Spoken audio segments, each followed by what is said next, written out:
Passengers making onward connections should inquire at the transfer desk on arrival. The temperature in Sydney is a pleasant 20 degrees. We should be landing in 40 minutes from now. Australian government regulations require that the aircraft be sprayed before we arrive. The best ideas can come at the most unexpected times. In September 1987, it happened to Jim Haseloff, a young Australian scientist returning home from a conference.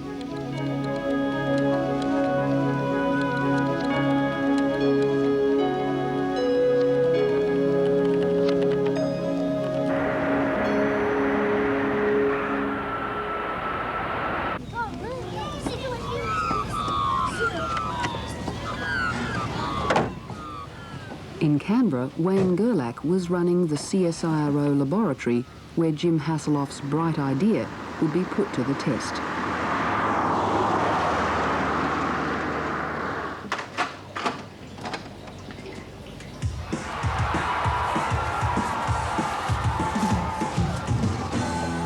Back with his colleagues in the CSIRO, Jim Haseloff set out to confirm the idea he'd had on the plane. They made one of the most important discoveries in modern biology, a precise way of switching off single genes in plants and animals. It was a biological tool with staggering potential, a genetic scalpel which could revolutionise the breeding of plants and could even lead to cures for cancer and AIDS. It came out of basic research and was totally unexpected. The discovery came at a critical time for Gerlach and Haseloff. Top scientists were under pressure to turn good ideas into dollars for the Australian economy. If Australia was ever to become the clever country, this was just the kind of idea that needed promoting. Haseloff and Gerlach had the good fortune to be working for Jim Peacock, a scientist of international repute who's now one of Australia's new scientific entrepreneurs. Jim Peacock works in Canberra. He's the chief of the CSIRO's division of plant industry. With people like Gerlach and Haseloff, he has created one of the world's leading research institutes in molecular biology.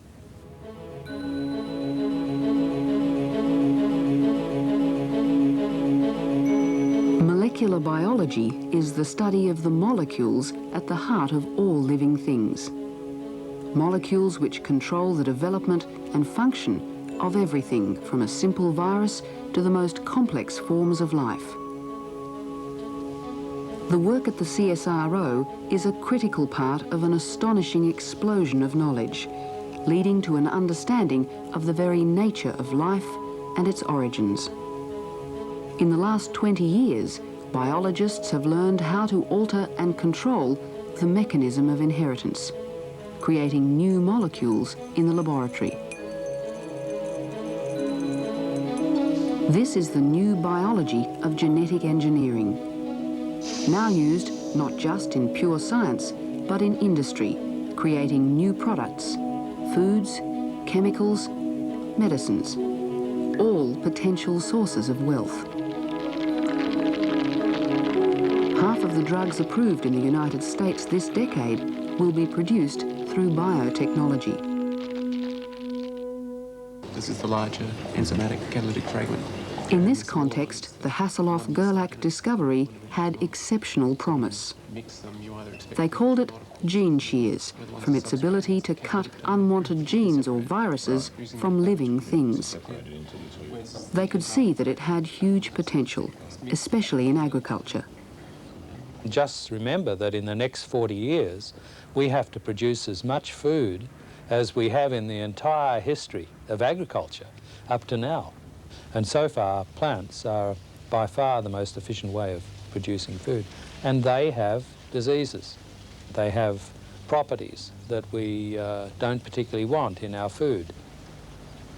Similarly, in medicine, many of our diseases are genetic in origin or infectious in origin. Viral infections like AIDS and so on would be targets for the gene shears technology.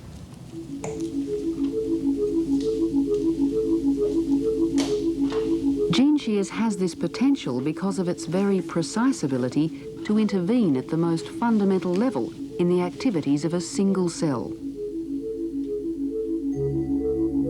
Somewhere within the extraordinary complexity of a cell, the gene shears molecule can locate its target.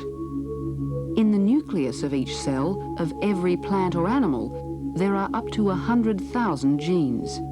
They control the function and development of that organism.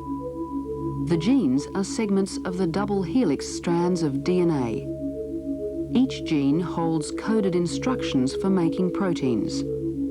The instructions are picked up by molecules known as messenger RNA and carried to the outer part of the cell that produces proteins, the building blocks of life. Gene shears are molecules designed in the laboratory. Delivered into the cell, they can target and destroy any specific messenger RNA, preventing a gene from carrying out its work. Viruses, when they invade a cell, behave just like genes. So the gene shears can be designed to target and destroy a virus before it can multiply. Back in 1987, this was just the theory of gene shears. But would it work? Jim Haseloff and his colleagues set out to prove it. The first task was to build a ribozyme in the laboratory. Ribozyme is the scientific name for molecules like gene shears. The gene shears ribozyme was then mixed with a target RNA molecule, which, in theory, it should cut in two.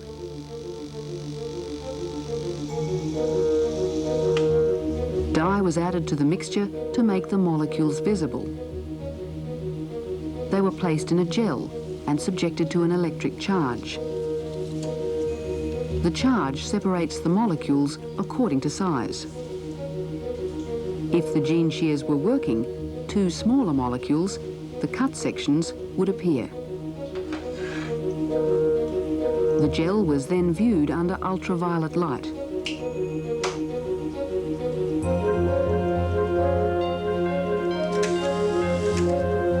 Sure enough, there were the two smaller molecules. The gene shears had worked.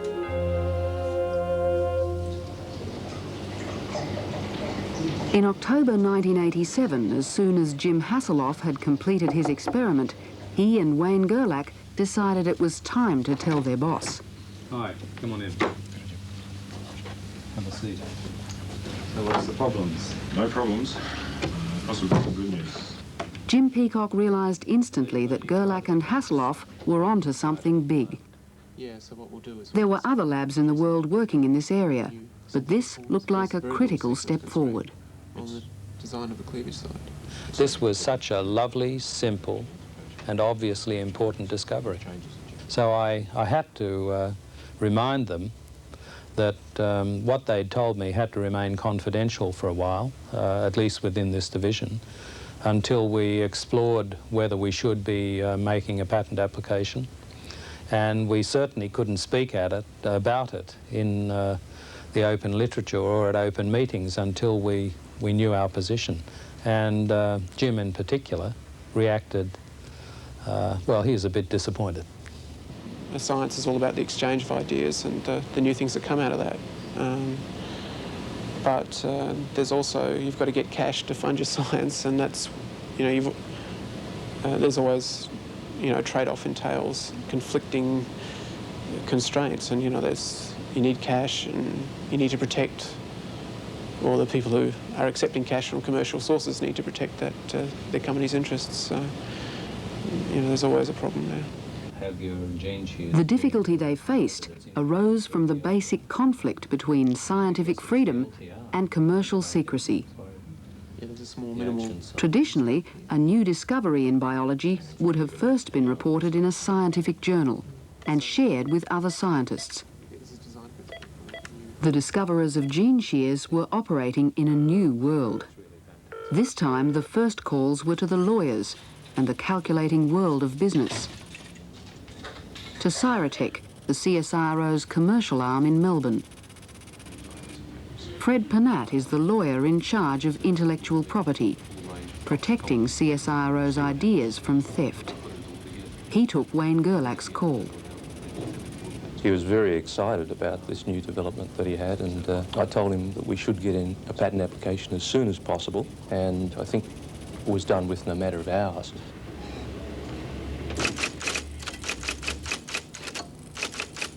Millions of dollars have been made and lost in biotechnology. Gene Shears was a major invention, and the CSIRO wanted watertight coverage. Within a period of 15 years, there have been billions and billions of dollars spent on research.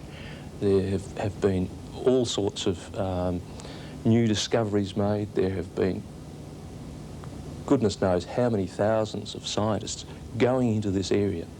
And the reason that that has happened is because people have seen a fantastic prospect for commercial development. They can see all sorts of things. They can see cures for AIDS. They can see avocados without pips. They can see tremendous range of possibilities.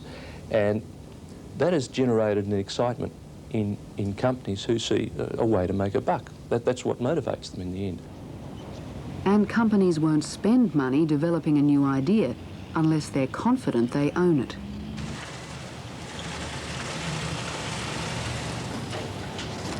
All applications for patent rights within Australia are assessed at the Australian Patent Office and checked against international files. The Gene Shears patent application is one of thousands which pour into these offices each year. Huge investments are riding on the success of these applications. The rewards from patenting are undeniable, and they have fundamentally altered the way many scientists do their job. I've had to become aware of intellectual property procedures, patenting procedures, the commercial world. I've had to talk and discuss things with businessmen, set up and comment on business documents. All that sort of thing is something that scientists didn't do 10 years ago, or didn't do very much, especially scientists, I guess, from the public sector, from the government sector. But they are doing it now, and I'm doing it now. At CSIRO, once the Australian Gene Shears application was filed, the lawyers quickly began to lodge international patent applications, covering more than 40 countries.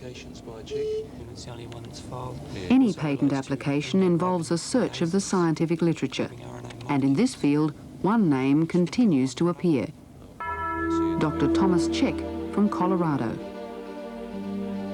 It was Cech who made the vital discovery that the RNA molecule could be more than a simple messenger, that it could also take a more active role in the machinery of a cell, for example, breaking down other RNA molecules. Dr. Cech's work caused a minor revolution in molecular biology and won him the Nobel Prize for Chemistry in 1989. His discovery was important because this new form of RNA, which he christened ribozyme, could in theory destroy the RNA of viruses like flu or HIV. So Tom Cech applied for a patent for his ribozyme. And this is where the plot thickens. Gerlach and Haseloff's Gene Shears ribozyme is said to be a much more accurate and effective tool. However, it was based on Cech's work. So whose discovery was it? And how significant was the Gerlach-Haseloff contribution? It wasn't a great leap forward, but yes, it was a significant advance over what had been published before it. We demonstrated it on large RNAs in our 1986 paper, that we could cleave RNAs specifically. And I think they simply redid with another ribozyme what we had already demonstrated with the tetrahymena ribozyme. And so I think that our priority in the discovery is fairly clear. We had his patent application. By that time it was public, and we knew all about what he'd claimed. We don't think that that patent application is any serious worry to ours. I mean, our science is built on his, but it's sufficiently different and novel, and we've taken it so much further that we believe, and our lawyers tell us this too, that we've got a valid, independent position. What one must realize is that science doesn't always proceed by huge leaps. It proceeds by people standing on the shoulders of the people who came before them and building on what's been done before. And the Gerlach and Haseloff work was another step. Tomczyk has now been awarded a patent in the United States, which is good news for the US Biochemical Corporation. They hold exclusive worldwide rights to commercialize the technology covered in his patents. In the fickle world of biotechnology, US Biochemicals is one of the stayers. The company manufactures and markets biochemicals to the biotechnology industry, including one of the active ingredients in the AIDS drug AZT. In recent years, they have tripled their staff, and they currently sell about 7,000 products. The company is already marketing a ribozyme in kit form. Based on Tomczyk's work, this ribozyme has only a small market for scientific researchers working with RNA. But the company has great hopes for the long-term future of ribozymes in human health. They may be many years from the market, but the company's strategy is simply to support good ideas and good people, despite any short-term financial risk. I guess that's a misnomer. I think that a good idea is worth pursuing unless you're infringing on somebody else's rights because it's a good idea. And that if we work on good ideas and developing them, there will be benefit to us as a company and hopefully to society in general. I think there's always a financial risk if you measure the risk in terms of economic reward only. I think if you measure the reward also in terms of the ultimate benefit and improvement in learning or possible development of new benefits for the community in general, the risk is much less, though longer term. You obviously, though, see a large potential benefit in something like ribozymes. I think that there is a tremendous potential benefit from ribozyme science in its agricultural applications, which you in Australia are clearly aware of, in its therapeutic, either veterinary or human drug potential for a new generation of pharmaceuticals whose benefit could possibly be greater than those of antibiotics.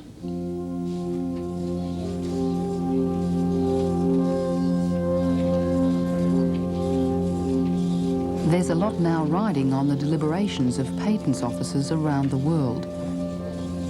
The US decision on the Tomczyk patent appears to have been a setback for the Shears company. But the CSIRO remains confident about the strength of its position. For commercial reasons, they are not releasing important details of their work, which could swing future decisions in their favour. It's a long way from where the present revolution in biology began, back through decades of scientific sweat and inspiration. Back to Cambridge University in 1953, when James Watson and Francis Crick discovered the structure of DNA. A pinnacle in itself, and for a new generation of scientists, it opened an unexplored world. At the time when Crick and Watson were making their discovery, a young Australian boy from the bush was studying agricultural science at Melbourne University. His name was Bob Simons. He was to achieve international recognition as a microbiologist and was an important player in the work that led to gene shears. His affinity with plants sprang from a childhood on the family citrus farm in northern Victoria. I remember 2 rows of grapefruit right across the block. Beautiful trees. These had this virus called tristesia, and it was sad to see these beautiful trees slowly dying. I suppose then I became interested in the disease aspects of agriculture.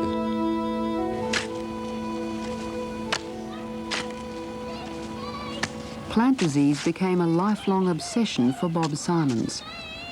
When he first started his work, very little was known about how viral diseases spread within plants. In trying to understand this, he became intrigued by avocado sunblotch disease, which attacks avocados. He was convinced it was caused by a viral infection called a viroid, and that its simple genetic code could be unravelled. By 1985, in the Department of Biochemistry at Adelaide University, Bob Simons and his colleagues had discovered how this viroid multiplied inside the plant and the all-important mechanism it used. But more importantly, Bob Simons' work led to a critical understanding of how RNA molecules, like viroids, replicate. We have been interested for a long time in how viroids work. These are the smallest infectious agents in nature. There are none present in animals, they're only present in plants, they're of agricultural importance. And we're intrigued by how these very small pathogens can have often quite dramatic effects on plants. And we wanted to try and understand that at the molecular level, how that happens. So having determined the structure of a number of these viroids, the next step was to look at how they multiplied or replicated. And one of the key steps in that replication, multiplication, had to be a step like the one we discovered. So we predicted it would be there, we went out and we found it. What they found was a thing they called the hammerhead. Later, a similar hammerhead would be used in the gene Shears molecule, the part that does the cutting and destroying. At this time, other laboratories around the world were also working feverishly in this area. At the University of Colorado, at the foot of the Rocky Mountains, Dr. Alki Uhlenbeck had also become fascinated by these molecules, but mystified about their structure. That is, until he met Bob Simons at a scientific conference in New England.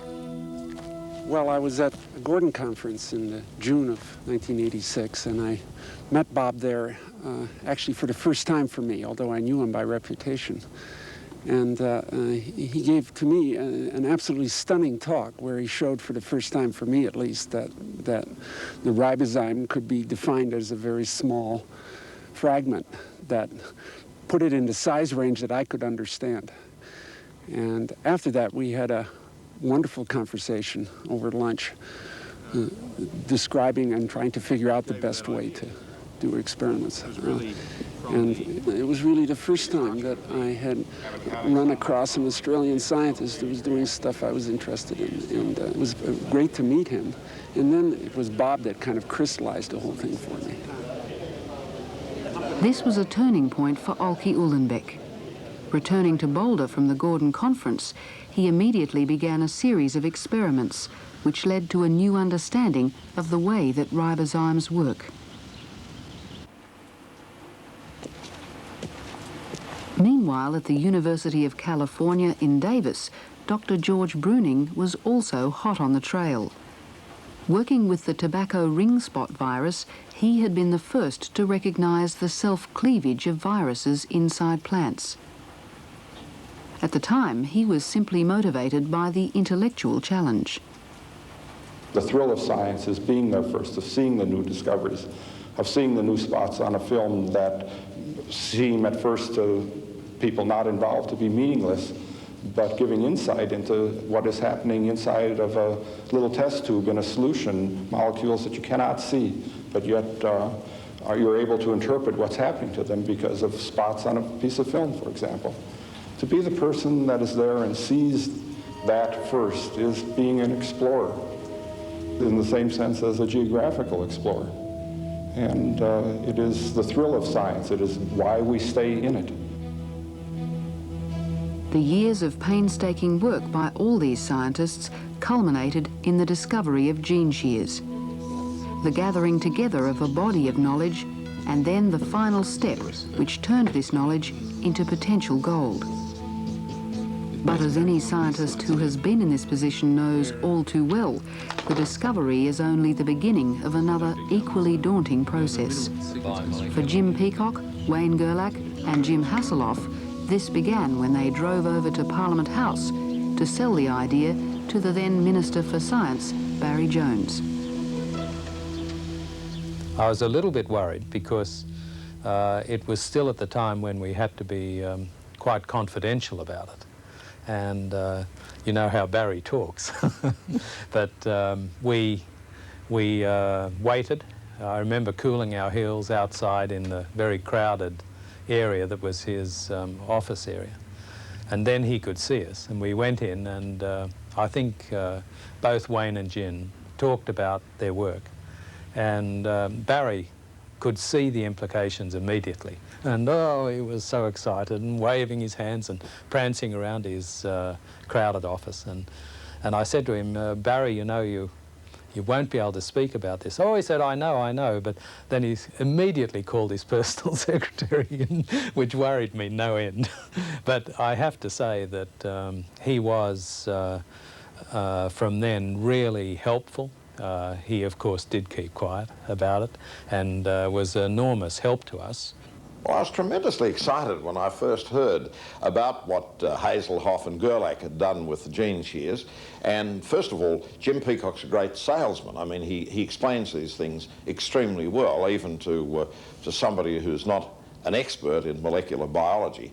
But I knew enough about molecular biology from my reading to know just how important it was, because while a lot of people for some time had been adding things to genes, and it strengthened them a bit in some ways, but it weakened them in others, the idea of zapping something out of a gene was really extremely interesting and exciting and challenging.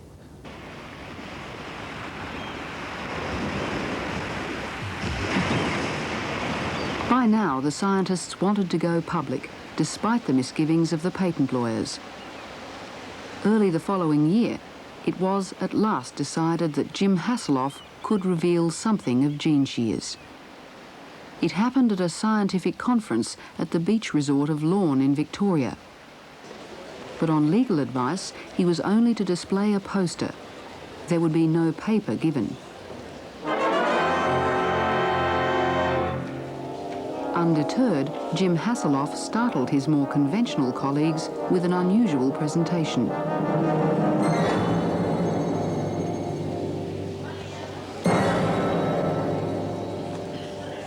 The Phantom stole the show, and the organisers awarded Haseloff $100 for the best poster of the conference.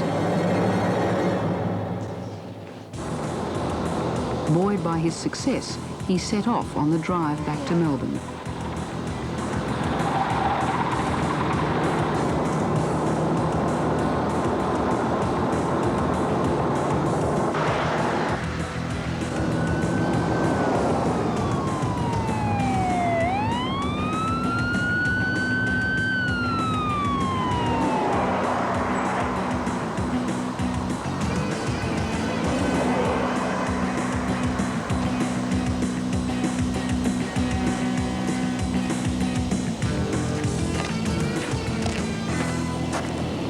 Can I see your licence, please, sir? Haseloff was fined $80 for speeding, but Gene Shears was underway and showing its first $20 profit.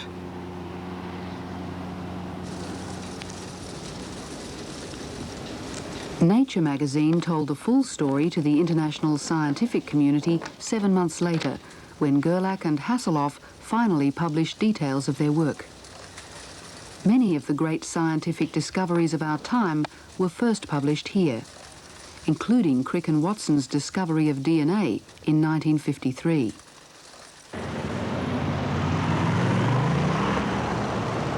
Published each week in London, Nature has reported on a spectacular period of change since that time. It's one of science's most prestigious journals. John Maddox has been the editor of Nature for 18 years. In a modest office above Fleet Street, he's been the journalistic midwife for a generation of modern science, including gene shears.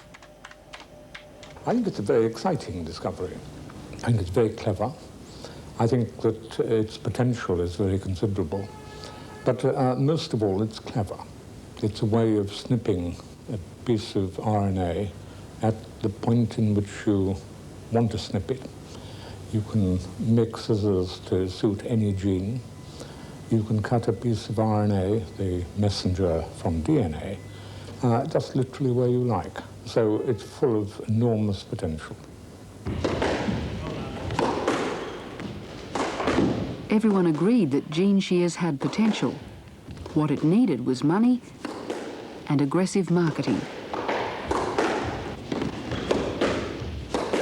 It had to be a success, and what Jim Peacock had to fight for was an Australian partner to back an Australian idea. The research part of it seems easy to me now, relative to what's needed in the stitching together of partnerships to take it forward commercially. Commercialisation of our science and taking our science out into agriculture has become a big important part of my job. But the Gene Shears thing alone has been really a dominant incursion in my time, I think, as chief of the division, and a lot of other people. I mean, I haven't done this alone by any means. It's taken quite an effort. I own a couple of suits now, never did before. I guess that's one way I always think of how my job's changed. And I think, you know, Gene Shears hopefully is going to be a very good example of a marriage of an exciting research finding with an early partnership between the scientists and industry.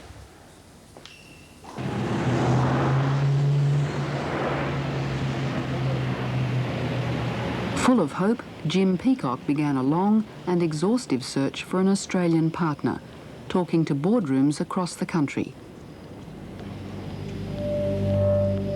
It was to prove futile.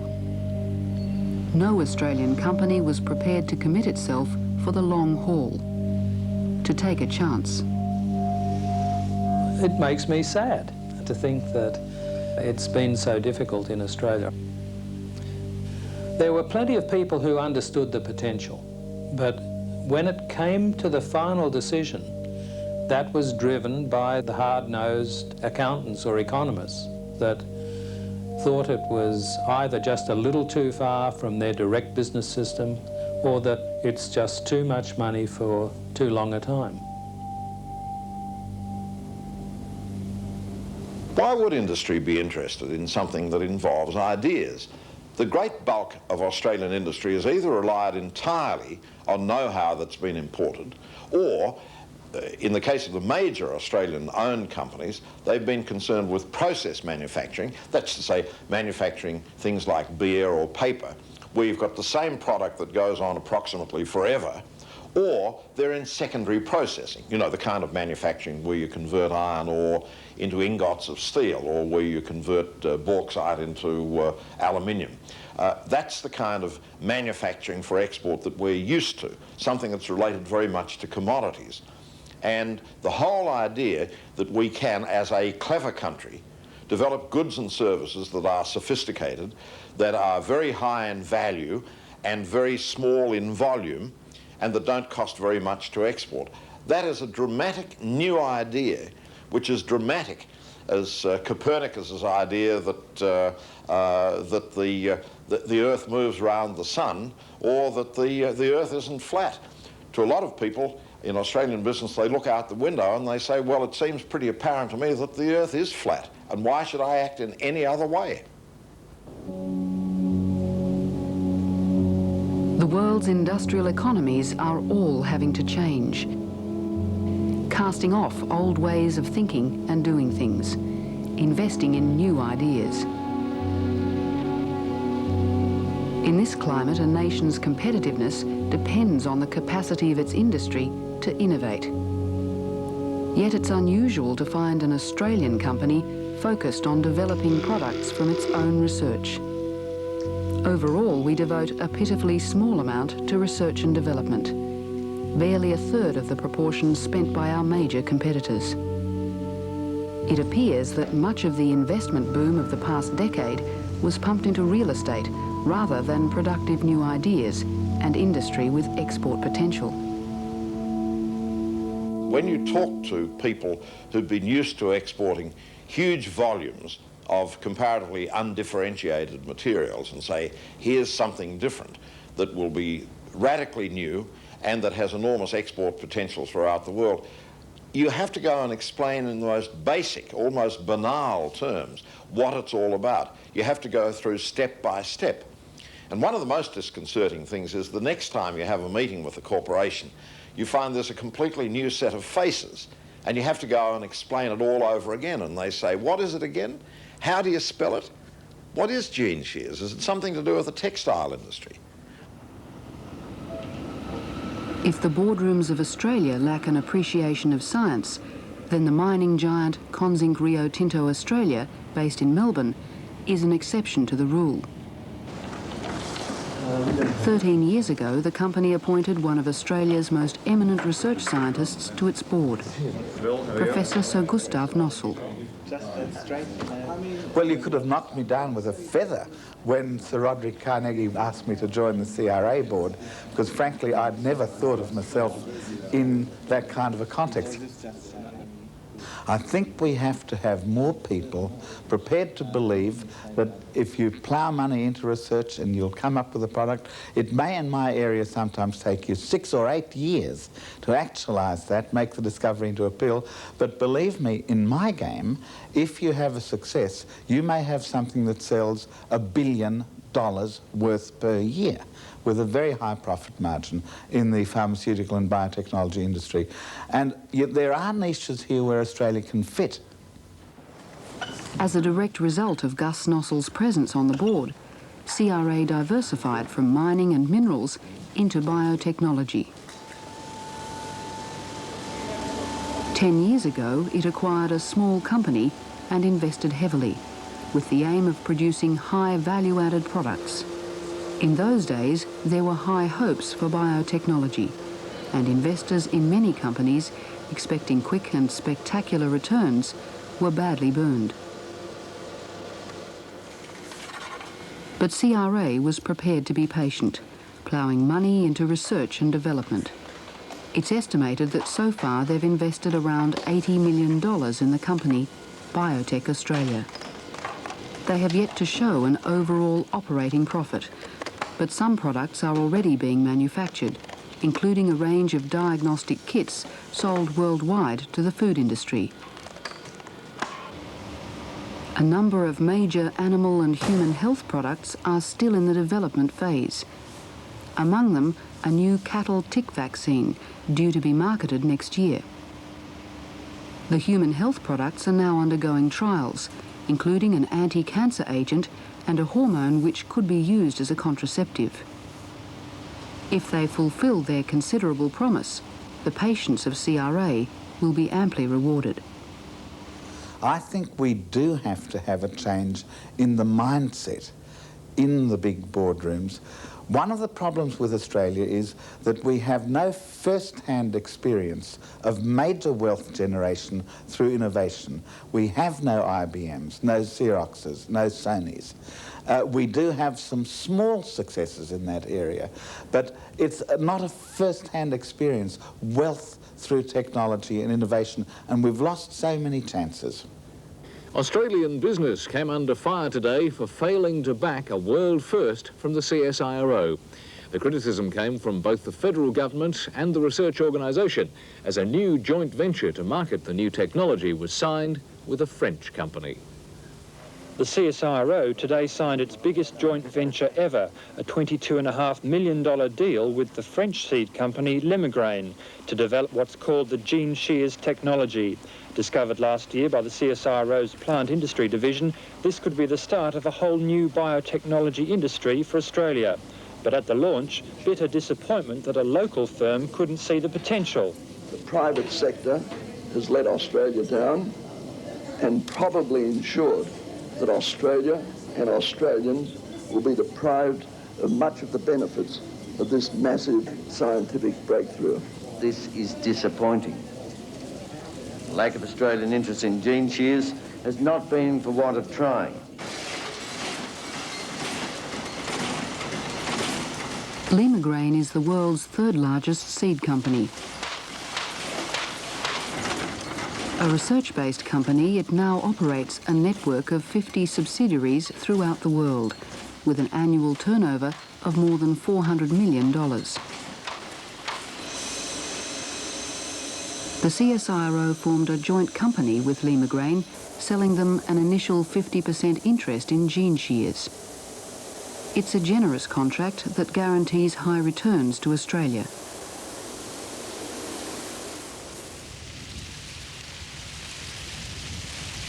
Limagrain is based in the rural heartland of France. While it's disappointing that we had to sell to an overseas company, the French connection does give CSIRO an international foothold that no Australian company can match. You know that we have taken the decision to put 22.5 million Australian dollars in that venture, and that is important for us.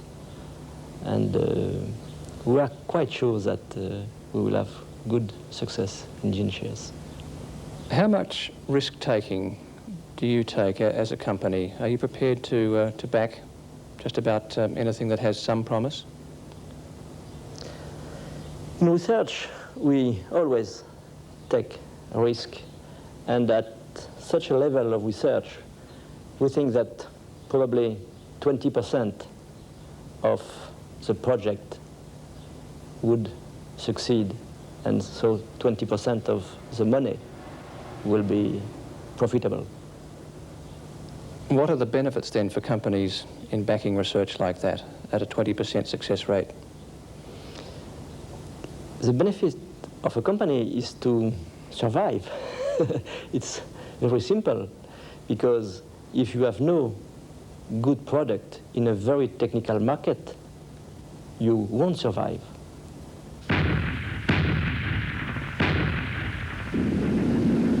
In Limagrain, the survival instinct is deep-rooted.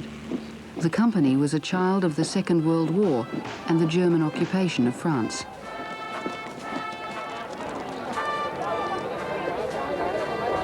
In 1942, an acute shortage of seeds for crops led a group of farmers in Clermont-Ferrand to form a cooperative to produce their own. They began in a single warehouse, and from those primitive beginnings, Limagrain grew to become a multinational company, but with its roots still very much in the French countryside.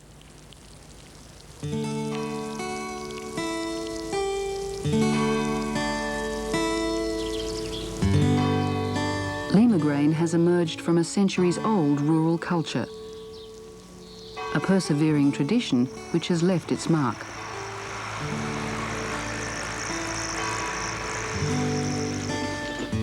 It remains a cooperative of local farmers, based on the founding group of 50 years ago. The world's oldest seed company, Villemorin, is now part of the Limagrain Group. It was established in 1742 and began a painstaking tradition of plant breeding and research. Many of the plant varieties of Europe sprang from work started here. Limagrain owes its present position to the strength of its research. The company made a fortune from a hybrid maize it developed in the 1970s. 400 staff are devoted to research and 7.5% of turnover. Ironically, it's something that Australia is aiming for: wealth through innovation. And unlike their Australian counterparts, French companies don't receive the 150% tax write-off for research and development. So what can Australian companies learn from the Limagrain experience? The advice that I can give is that research is very important and necessary for companies working on technical markets to have new products. But you can see the temptation for some companies that it may be easier to put their money in more secure investments. If you are looking for short-term rentability, probably that some financial investment are better. But for the long term, we are really convinced that research is very important. How long are you prepared to wait for results from gene shears? 10 years. A long wait, but a big payoff. The world seed market is valued at $20 billion. In this market, gene shears could be a lucrative tool, building disease resistance into plants and improving strains. The traditional process of breeding new strains is time-consuming and laborious. To produce a new hybrid seed, these lima grain workers are sterilising maize, removing the male tassels. It's clumsy, but at the moment this is the way it has to be done. If male sterilising gene shears could be introduced into a breeding line, the production of pollen would be stopped, with one very precise stroke eliminating a great deal of work, time and expense. This is a future project, but lima grain has already put gene shears into other plants. These melons contain a gene shears ribozyme. In this case, a built-in protection against cucumber mosaic virus. They are being grown under controlled conditions at a lima grain research station. The early results are promising, and later this year they will undergo field trials.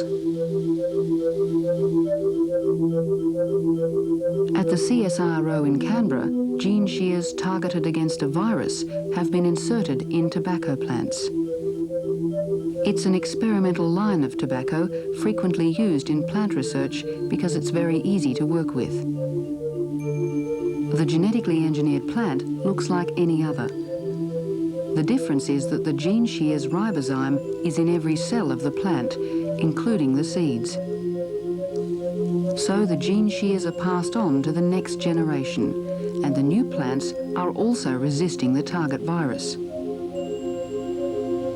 This reflects encouraging results in other laboratories around the world.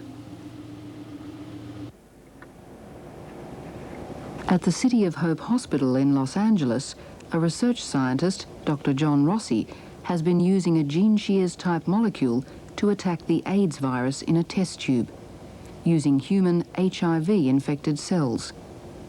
The early results have been encouraging.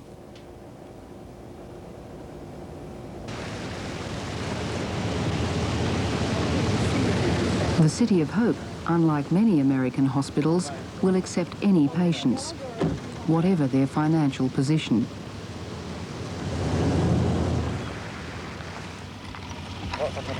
The hospital's focus on the treatment of cancers and other life-threatening diseases is reflected in their research effort. John Rossi started to work with ribozymes after hearing a talk by Australia's Bob Simons. And the real potential was opened up when Gerlach and Haseloff published their gene shears research.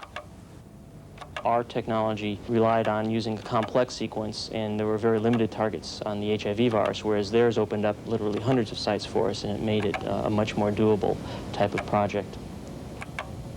I'm quite confident that in the near future, that is maybe within the next 5 or so years, there will be we'll have the ability to use ribozymes in the treatment of AIDS. Now, as a cure, I don't believe that that's a simple task. I think that a cure means completely eradicating the virus from the body, and that may never be.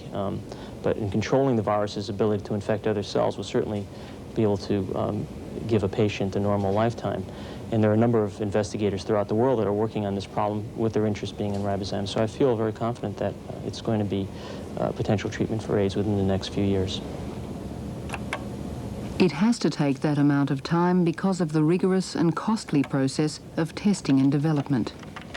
Hi, Don. Just wanted to fill you in on what's happening with the ribozyme constructs that you made. John Rossi is working with researchers at the Children's Hospital across town who've begun a series of animal trials.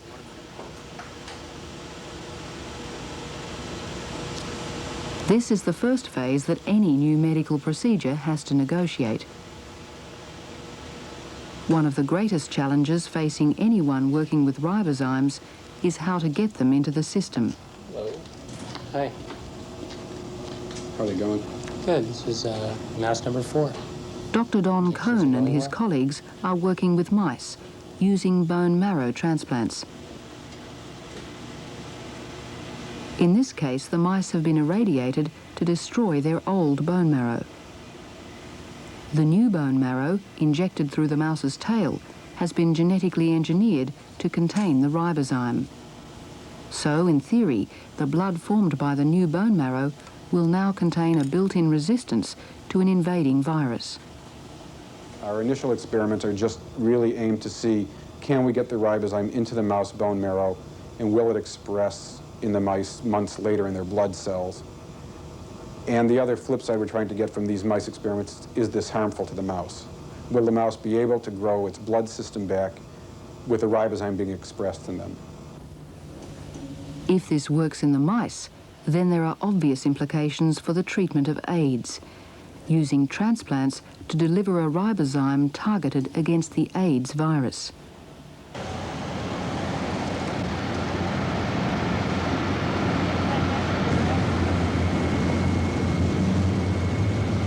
This year, 1 in 5 pediatric hospital beds in the United States will be occupied by a child with AIDS. Andrea Wartschow has cancer. Just 10 months old, she is one of Dr. Cohn's patients. Dr. Cohn specialises in bone marrow transplants for children who have leukemia and other cancers.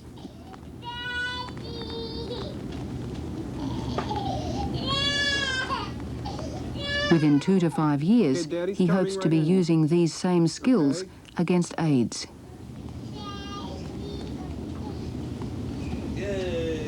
Each child that comes in, you get to know, you get to love a little bit, and you worry that what's going to happen to this child, and every one of them I take home with me and I worry about, and you hope for the best with each of them. Bye-bye. When we deal with cancer patients, we never use the word cure, and I think the same is true for treating HIV patients. There's always a possibility of the relapse, and we never know that. So it would really be keeping the disease away as long as possible and trying to restore as much health for as long a time as possible. This is the Children's Hospital at Camperdown in Sydney. Each day of its long existence, this hospital has had to deal with childhood cancer. The Children's Medical Research Foundation at the hospital has received a grant from the Gene Shears company to work on a possible treatment for cancer and AIDS. The research team is now assessing whether Gene Shears will work against cancer, using a different technique from the Los Angeles group. Yeah, it looks good. If human cancers, and the word cancer is a generic name, of course, it refers to a whole range of different sorts of diseases, seem to have the common pattern that we see in the evolution of the animal tumour models, it's quite possible that we may have widespread application of Gene Shears type technology to the eventual treatment of many human cancers. That's a big if, of course, and we've got to really show that it works in the animal system first before we could even think of using it in a human system. So clinical trials are a long way off. But there's the underlying pressure to push ahead at any cost, raising fears that progress in molecular biology has achieved an unstoppable momentum, an avalanche of new knowledge in the once dangerous and forbidden territory of genetics. Pushed forward by international scientific competition, the pressure to find cures for disease, and the need to feed humanity. For some, we are moving too fast. Each year, Australian scientists put forward more than 300 new proposals involving genetic manipulation. In theory, each one of those must be approved by the Genetic Manipulation Advisory Committee, a government-appointed body set up to identify potential hazards to the community or the environment. Professor Nancy Millis is the head of the committee. Well, I think that people are a bit concerned that life is a very precious thing, and if somebody seems to be tinkering with it, it really worries them. I think they've sort of forgotten that we've been manipulating genetic material ever since we got out of the cave and started to grow crops or herd sheep and cattle. So you don't see something like gene shears, for example, as being in any way qualitatively different? Not really. I think one thing that it does have, which is really different, is the precision with which it can be used to assist in genetic breeding. And I think that's something too that people need to recognise, that the new technologies, and gene shears is one of these, is able with very great precision to attack a particular part of the DNA and adjust it in a way which is useful. Genetically manipulated plants have entered a new phase as authorities around the world begin to approve their release in the open. At one of Limagrain's breeding stations in France, transgenic plants have been released for the first time in a field trial. These are melons genetically engineered to resist disease. They were planted following clearance from the French agriculture authorities under EEC guidelines. But what seems like just another field of vegetables is, to the opponents of genetic manipulation, a cause for considerable unease. An unwelcome intervention with unforeseen and uncontrollable consequences. I can understand why people are concerned.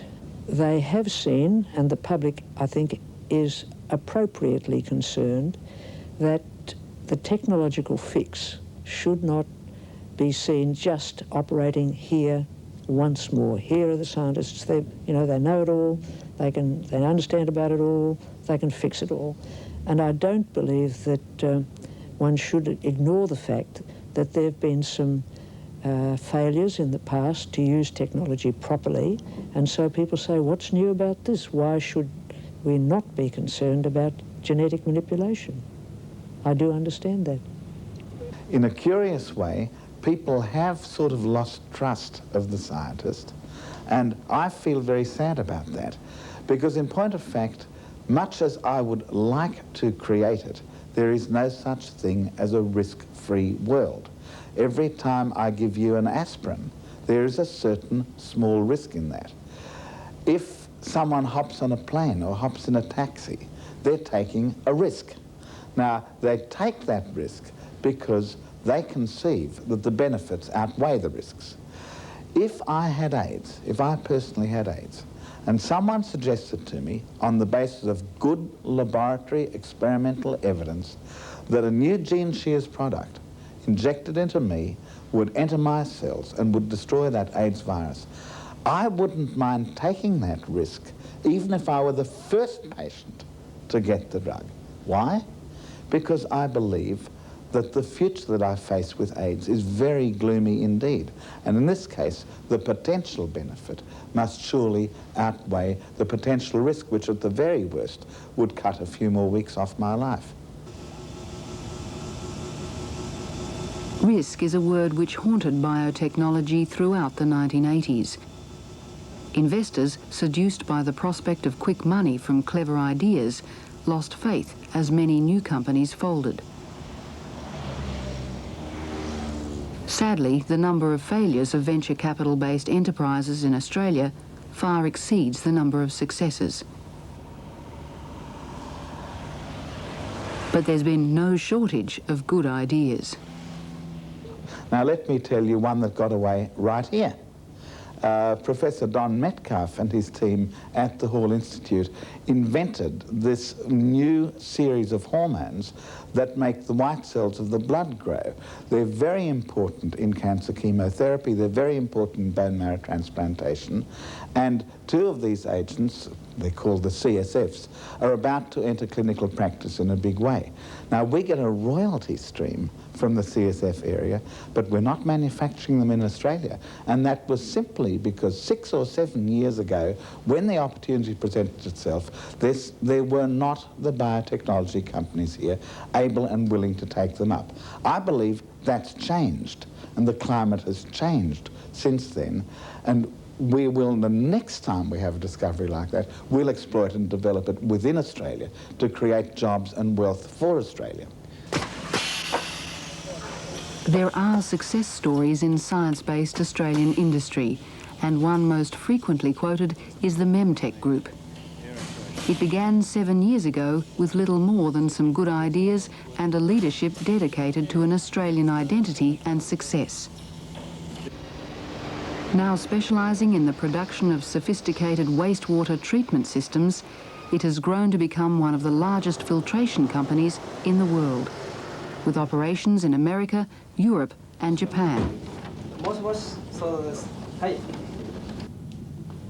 The company grew out of research begun at the University of New South Wales in the late 1970s.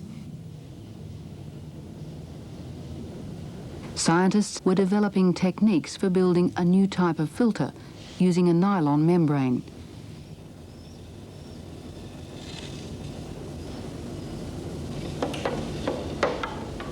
As with so many research projects, there was an unpredicted outcome. The early tests revealed that the membrane had exciting potential for filtering industrial liquids.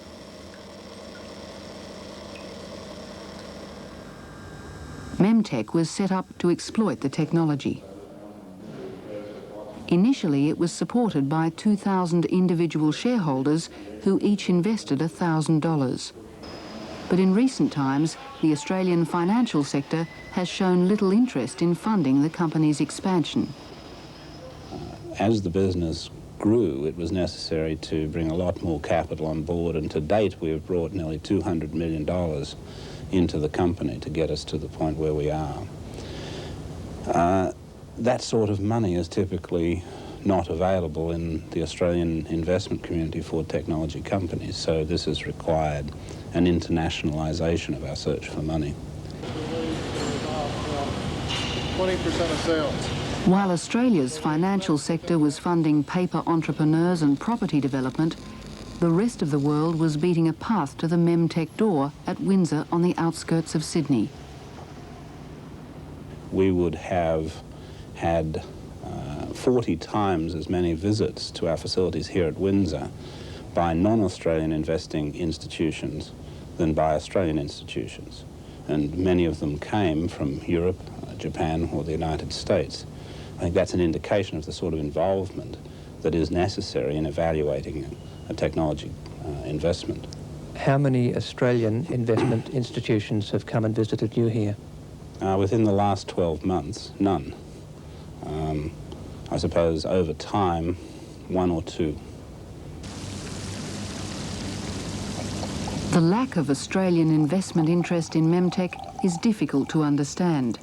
The company has developed a water treatment plant which it claims will revolutionise sewage treatment throughout the world.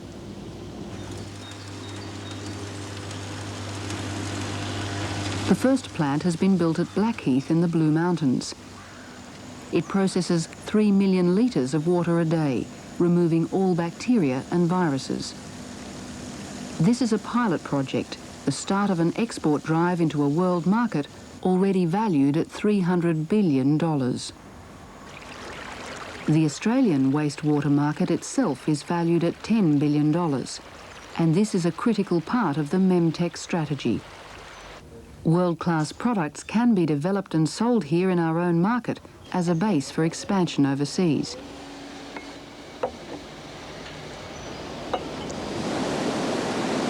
The Sydney Water Board will be installing a Memtech system as part of its program to solve Sydney's notorious sewage problem. So is this a model for a future clever country, succeeding despite the drawbacks of our current position? We are geographically poorly positioned. We have poor infrastructure. We cannot compete in manufacturing terms with general products. Therefore, we must produce products that are more clever than our competitors, or we will have no basis upon which to build an international market for manufactured goods. So it's a definitional requirement for Australia, really. Are you optimistic that it's achievable?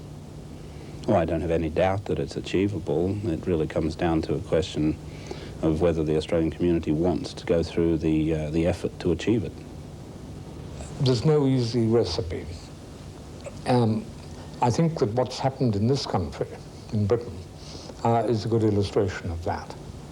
10 years ago, the government said, why are we spending £500 million a year on basic research when that's yielding so little of commercial benefit. The country's not as prosperous as it would like to be. And so the government has been persuading people, cajoling people, and forcing people by the way in which they manipulate the funds to do more commercial research. It still hasn't made the country prosperous, and the explanation is quite simple.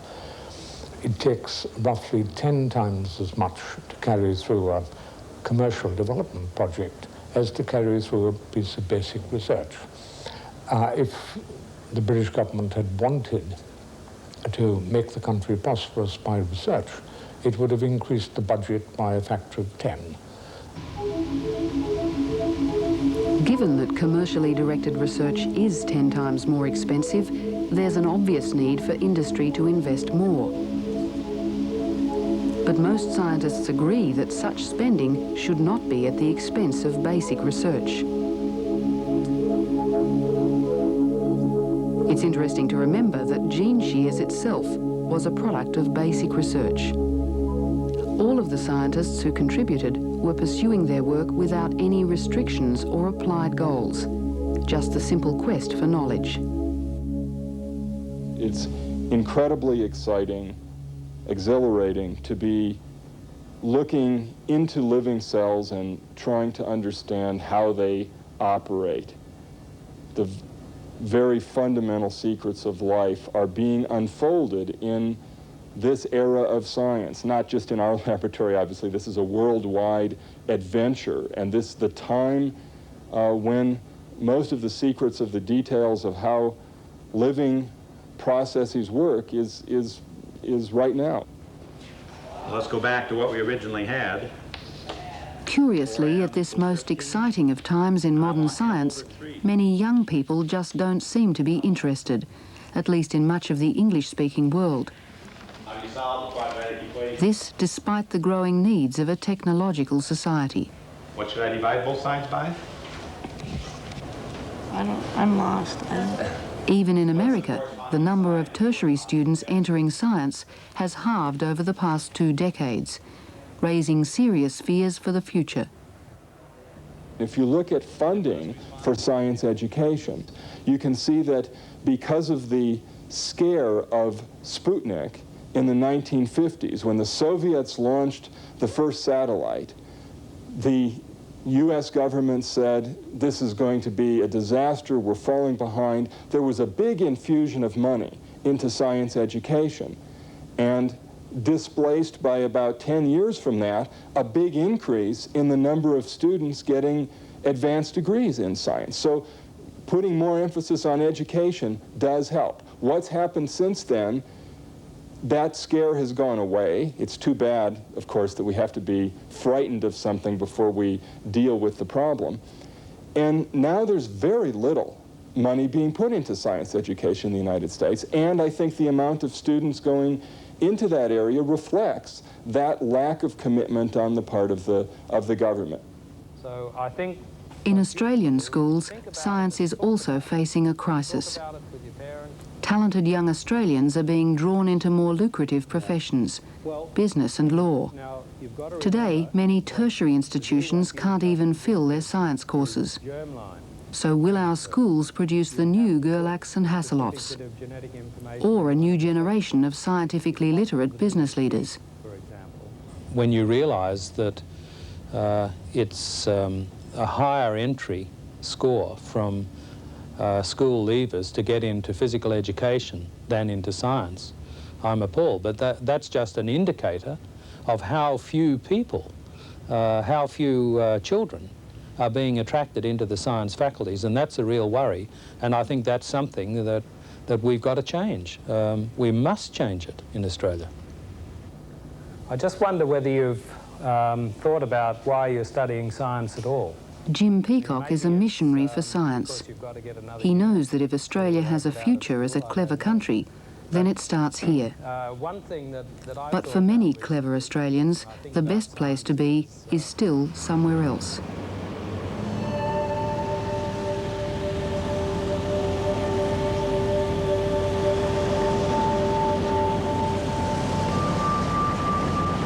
Jim Haseloff, inventor of gene shears, now lives and works in the United States, at least for the time being.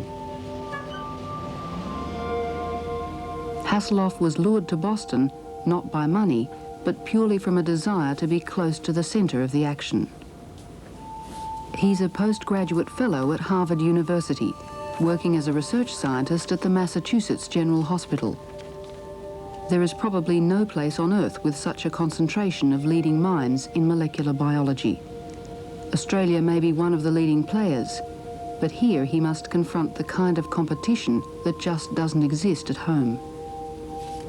Molecular biology, molecular genetics are just enormously exciting fields, and our knowledge of such exquisitely complicated and interesting things like living forms is just expanding enormously, and it's just wonderful to be, like myself and my colleagues, and to be involved, even if it's peripherally, in some of these questions. It's really quite exciting to see what is happening, how we're coming to a better understanding of such complicated things and beautiful things.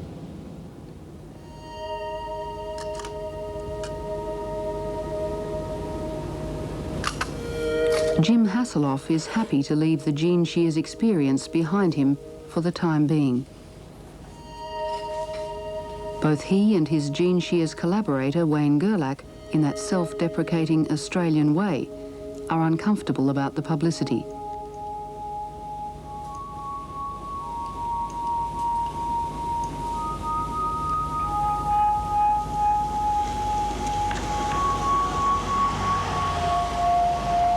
Back on the other side of the world, Wayne Gerlach still devotes much of his life to the science and business of the Gene Shears company. Hi. Hi, how are you going? Fine. It's good. It has changed his life. Perhaps one day it may even change ours. I think Gene Shears, in a very specific way, could certainly benefit Australia financially. It is already in terms of the business ventures that have been set up. It's somewhere where an Australian scientific group is taking something through, right from the basic science right through to commercialisation. To me, that sort of thing is very important for Australia. Within my own work, I think it's a part of the work, but it's not an all-pervasive thing. There are a number of other good things going in the lab. There are good people there working on good projects, and I want to see those developed just as much as I want to see the Gene Shears discovery developed.